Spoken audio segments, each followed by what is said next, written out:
প্রভাতী সংবাদের পক্ষ থেকে আমি জয়ন্তী দে।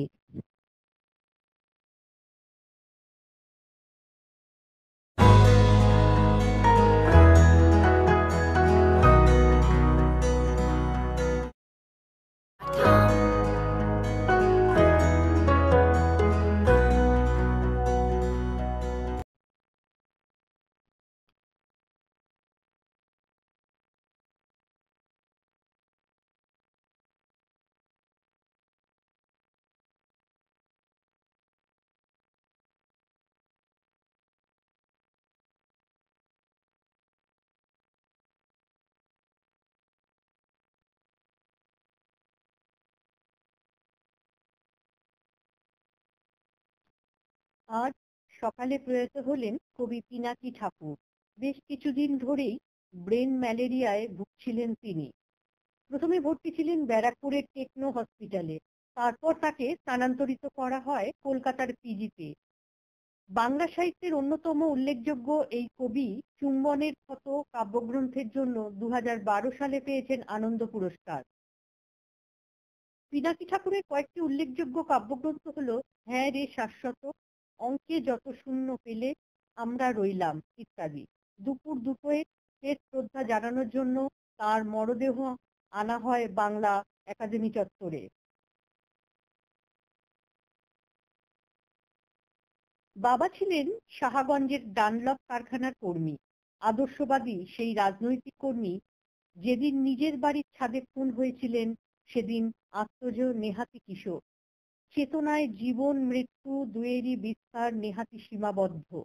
লড়াইয়ের সেই মরুর জমিতে দাঁড়িয়েই শুরু স্বপ্ন সন্ধান।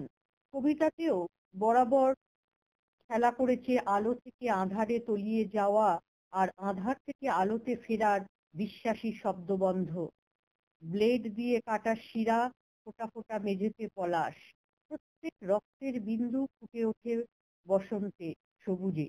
জীবনে নানা ঘাত প্রতিঘাত, কখনো উত্তরণ, কখনো হারিয়ে যাওয়া, কিন্তু পথের বাঁকে বাঁকে বিশ্বস্ত সঙ্গী একমাত্র কবিতা। রবীন্দ্রনাথ কবে জড়িয়ে গিয়েছিলেন শ্বাস প্রশ্বাসের সঙ্গে মনে পড়ে না কবির। কিছুটা বোঝা কিছুটা না বোঝা বনলতা সেন আবৃত্তি করে নিয়ে আসা পুরস্কার কিশোর বয়সেই চিনিয়ে দিয়েছিল জীবনানন্দকেও। মৃদুভাষ কবির স্মৃতিচারণে সেসব কথা উঠে এসেছে নানা সময়। কবিতার প্রতি এই আজন্ম লালিত টানে কলম ধরেছেন নিজেও। 1974 সালে উশিনর পত্রিকায় ছাপা হয়েছিল তার প্রথম কবিতা। দেশ পত্রিকায় প্রথম কবিতা ছাপা হয় 1989 সালে। তার কলমের ধারে সমকাল ধরা পড়েছে একেবারে সমকালীন ভাষায়। চলিত ছন্দে কবিতা লিখতেন কবি। চুম্বনের ক্ষত কাব্যগ্রন্থের জন্য 2012 সালে আনন্দ পুরস্কার সম্মানিত হয়েছিলেন। যৌবনের শুরুতে চাকরি পেয়েছিলেন ডানলপ কারখানায়, বাবার ফেলে যাওয়া চাকরি। সেখান থেকেই পাঠানো হয়েছিল ইঞ্জিনিয়ারিং এর উচ্চতর কোর্স করার জন্য। তাতে উতরোতে অসুবিধা হয়নি মেধাবী মননে, কিন্তু একটা বাঁকে সব ছেড়ে ফিরে আসেন সেই কবিতার কাছেই। তারপর রুটি রুজি গৃহশিক্ষকতা, কারো পানি গ্রহণ করেননি।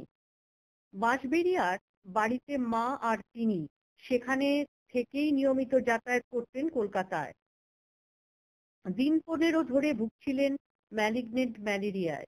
গত 22শে ডিসেম্বর প্রথমে ভর্তি করা হয় কল্যাণীর জওহরলাল নেহরু হাসপাতালে, তারপর ব্যারাকপুরের টেকনো গ্লোবাল হাসপাতালে। গতকাল সন্ধ্যায় পিজি হাসপাতালে নিয়ে যাওয়া হয় তাকে। সেখানেই আজ সকালে মৃত্যু হয় কবি পিনাকি ঠাকুরের। বয়স হয়েছিল 59 বছর। বাড়িতে রয়েছেন তার অশীতিপর মা, বোনেরাও। জেনে যেতে ইচ্ছে করে 100 বছর পর বাংলা বই কেউ পড়বে কিনা, উত্তর জানা হলো না।